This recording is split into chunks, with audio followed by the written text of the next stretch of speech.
बहुत हो गई। हमारे मंदिर के चढ़ावा के पैसे, हमारे टैक्स के पैसे सरकार लेती है और खर्च कहाँ करती है? यही पर तो खर्च करती है, इन्हीं सब पर तो खर्च करती है। इनके हज यात्रा पर, वक्फ बोर्ड पर में, मुस्लिम लीग पर में, क्या इनके मदरसे पर में नहीं चले। हमारे हिंदुओं को टैक्स से पैसे से तुम खाओगे, तुम जिंदा रहोगे, और हमें हिंदुओं को 54 साल से डराओगे, धमकाओगे। बैठे हैं, मेरे मुंह से गाली मत सुनवाओ। ये जितने विपक्ष में बैठे हैं टुकड़े टुकड़े गैंग को, उनको दर्द हो रहा है, क्योंकि वक्फ बोर्ड पर, मुस्लिम लीग पर, अलकायदा पर में, PFI पर में, ये जितनी राजनीति 54 साल से कांग्रेस खेली है, ये उसका अब अंत होने वाला है। 54 साल में बिजली थी? नहीं था। सुनो, अब दे रहा हूँ। शौचालय था?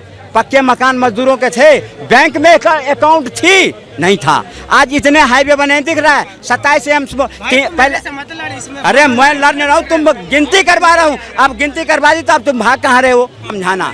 कांग्रेस ने कब बनाया था मालूम है? ये सब कॉमन गेम। अरे सुनो तो, मैं बता रहा हूँ, जब कॉमन गेम हुई थी ना दिल्ली में, तो जो 4000 2000 की कुर्सी थी ना, वो 8000 में किराए पे लिया था, और वो कॉमन गेम घोटाले हुए थे। कांग्रेस ने 54 साल में देश को लूटा है, लुटवाया है। दादी ने पाकिस्तान को बांटा, दादा ने हिंदुस्तान का बांटा, पोता चला है हिंदुस्तान में जाति बिरादरी में बांटने को। ये सब चलने वाला नहीं है। हम असल में क्या इनको कौन सी चश्मा भी पहने हो?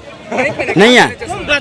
बताऊं, पहले कांग्रेस ने 54 साल शासन करी देश में, तो ये शब्द जंग गए हो ऑल इंडिया मेडिकल इंस्टीट्यूट। मैं बोलता हूँ, एक एम्स बनाई थी, एकमात्र एम्स बनाई थी। आज कितने एम्स है पता है हिंदुस्तान में? 27 एम्स। अरे हम बोल रहा, तुम तो समझोगे कैसे? सुन रहे हो ना? तुम्हारे गांव में पहले 54 साल में बिजली थी? नहीं था। सुनो, अब दे रहा हूँ। शौचालय था? पक्के मकान मजदूरों के थे? बैंक में अकाउंट थी? नहीं था। आज इतने हाईवे बने दिख रहा है। 27 एम्स पहले, अरे मैं लड़ नहीं रहा हूँ, तुम गिनती करवा रहा हूँ। अब गिनती करवा दी तो अब तुम भाग कहाँ रहे हो? तो बोल तो दिया तुम, दे अब दे, इतने तू गिनती करवा दियो, पहले इतने के जवाब दे दे, फिर मेरे से ले लियो। पहले तो कांग्रेस ने 54 साल में जो करा हो तू बता दे। क्या करा कांग्रेस ने, बताइए। आप तो 10 साल में रिपोर्ट मांग रहे थे, माइक छोड़ के बोलो ना यार। अरे इसी में बोलेंगे ना यार। तो हम बोलो 15 जहाँ पे आप ये जहाँ पर खड़े हो हैं, और ये पहले तो कांग्रेस ने ही बनाए थे। कांग्रेस ही तो पहले थी, पहले बीजेपी तो थी नहीं। बात सुन यार, पहले जो मैं बोल रहा हूँ वो सुन भाई। पहले तो कांग्रेस ने ही चलाया था ना देश। आप ही लोग बोल रहे हो, पहले इन्होंने सवाल उठाया है कि बीजेपी ने बनाया, लेकिन इससे पहले तो कांग्रेस ने भी तो बनाया ना। बनाया है बोल रहे हैं भाई, नहीं बनाया। इन्होंने सवाल क्या उठाया? नहीं बनाया को जो किया है मोदी सरकार ने किया, इसमें गलत नहीं। अभी चेक करवा दूंगा भाई। इन्होंने कहा कि एक एम्स था पहले, एक था। अब सुनो, कांग्रेस ने ठीक बनाया। आजकल हर माइक छोड़ो, तुम माइक छोड़ो, नहीं तो दर्द दूर कर देंगे देखा हम, समझे तुम? माइक छोड़ के बात करो तुम। कांग्रेस ठीक बार बोल रहे हैं माइक छोड़ के। तो यार तो मैं बाद में बोलेगा ना भाई। बोलो तुम पकड़े ना, कांग्रेस ने ठीक है, ये कहे ने बनाया। तो फिर पकड़ रहे हो उसको, दूर रख। भाई यार, मेरे माँ पकड़ने की आदत है। देखो, हर गांव में, हर शहर में, ठीक है, हर गांव में, हर शहर में ये सब क्या है मालूम? फिर हाथ पकड़ रहे हो इसको, इनको समझाना। कांग्रेस ने कब बनाया था मालूम है? ये सब कॉमन गेम। अरे सुनो तो, मैं बता रहा हूँ, जब कॉमन गेम हुई थी ना दिल्ली में, तो जो 4000 2000 की कुर्सी थी ना, वो 8000 में किराए पे लिया था, और वो कॉमन गेम घोटाले हुए थे। कांग्रेस ने 54 साल में देश को लूटा है, लुटवाया है, खाया है। तुम्हें नहीं पता तो क्या बोलते हो? छोड़िए ये सब बात, छोड़िए। अभी सरकार में चर्चा चल रहा है कि all India Muslim personal law board है जो, उसमें संशोधन करना चाहती है। संशोधन होना चाहिए कि नहीं होना चाहिए? ये आगे ना मुद्दे पे बहुत बढ़िया मुद्दा आप छेड़े। ये दर्द किस बात को हो रही है? ये जो जितने विपक्ष में बैठे हैं, मेरे मुंह से गाली मत सुनवाओ, ये जितने विपक्ष में बैठे हैं टुकड़े टुकड़े गैंग को, उनको दर्द हो रहा है, क्योंकि वक्फ बोर्ड पर, मुस्लिम लीग पर, अलकायदा पर में, PFI पर में, ये जितनी राजनीति 54 साल से कांग्रेस खेली है, ये उसका अब अंत होने वाला है।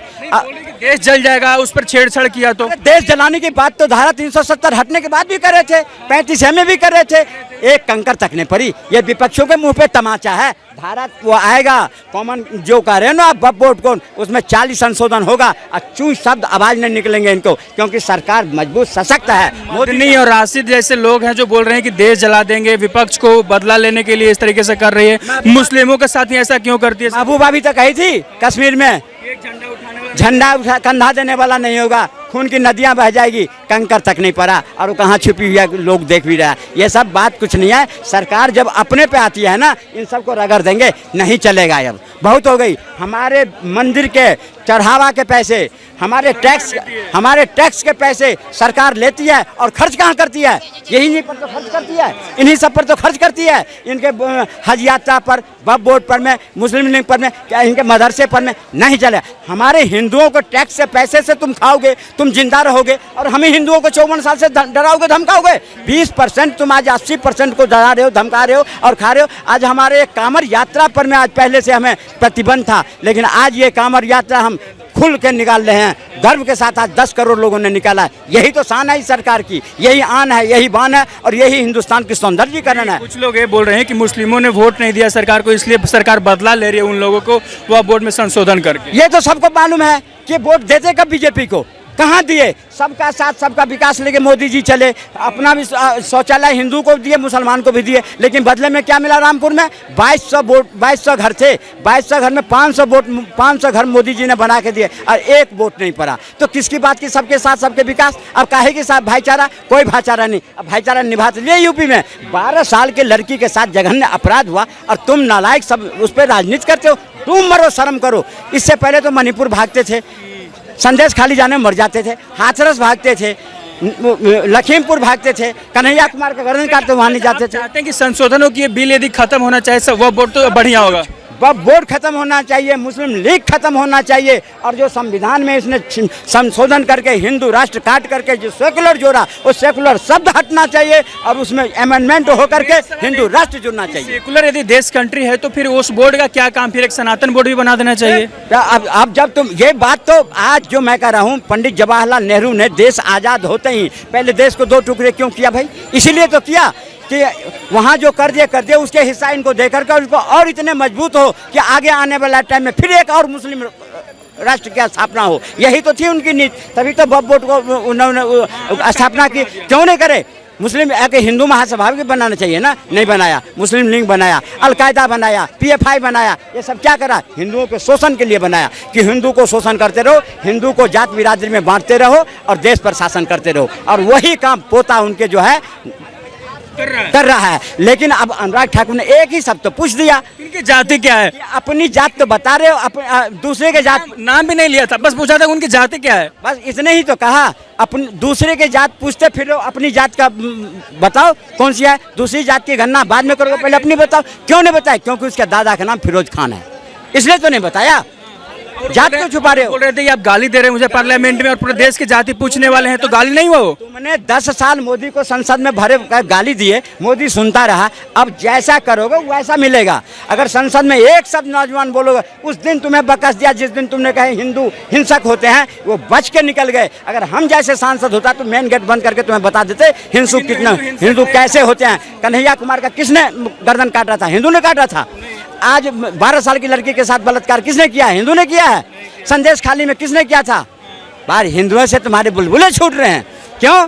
हिंदुओं को वोट लिए, हिंदुओं को ही ऐसे तैसे कर रहे हो। अब ये सब हिंदू समझ गए, और जो नहीं समझे उससे मैं निवेदन करता हूँ कि अब भी समझ जाओ। उनकी दादी कहती थी जात पर न पात पर वोट पड़ेगा, हाथ पर। उनकी जाति ने तो पाकिस्तान को बांटा, दादी ने पाकिस्तान को बांटा, दादा ने हिंदुस्तान का बांटा, पोता चला है हिंदुस्तान में जाति बिरादरी में बांटने को। ये सब चलने वाला नहीं है। हम जैसे बहुत लोग ऐसे जागरूक हो गए हैं जो अपने वतन के लिए, अपने हिंदुत्व के लिए लड़ने को तैयार है। और इतने ही हिंदू के उनको गर्व है जो हम हिंदू हैं, तो जाके जगन्नाथ मंदिर में देख ले, देख लेना, चलो जाके देख ले। बोर्ड वाले बोल रहे हैं कि उनकी जमीनों को डर लग रहा है कि उनकी जमीनों को ले लिया जाएगा, सरकार ले लेगी। तो कहते हैं कि अपनी मेहनत से बनाया उस जमीन को, तो क्या मेहनत करके उतनी जमीन को लाए? दुनिया में भारत में तीसरे नंबर की जमीन उनके पास है, मतलब सबसे ज्यादा संपत्ति में तीसरे नंबर पर आते हैं। ये बर्ड बोर्ड वाला जो जमीन किसका है मालूम है? जब यहाँ से जो मुसलमान भारत छोड़ के गए थे ना, वो सारी ज़मीन जवाहरलाल नेहरू ने उनको दे दिया वक्फ बोर्ड बना करके। आपको पता नहीं है? और जो हमारे वहाँ रह गए वो मर गए, खप गए, उनकी ज़मीन पाकिस्तान को हो गया। वहाँ तो कोई वक्फ बोर्ड नहीं बनी और यहाँ तुम वक्फ बोर्ड बना। ये सबसे गंदा खेल अगर हिंदुस्तान में करा, जवाहरलाल नेहरू ने करा।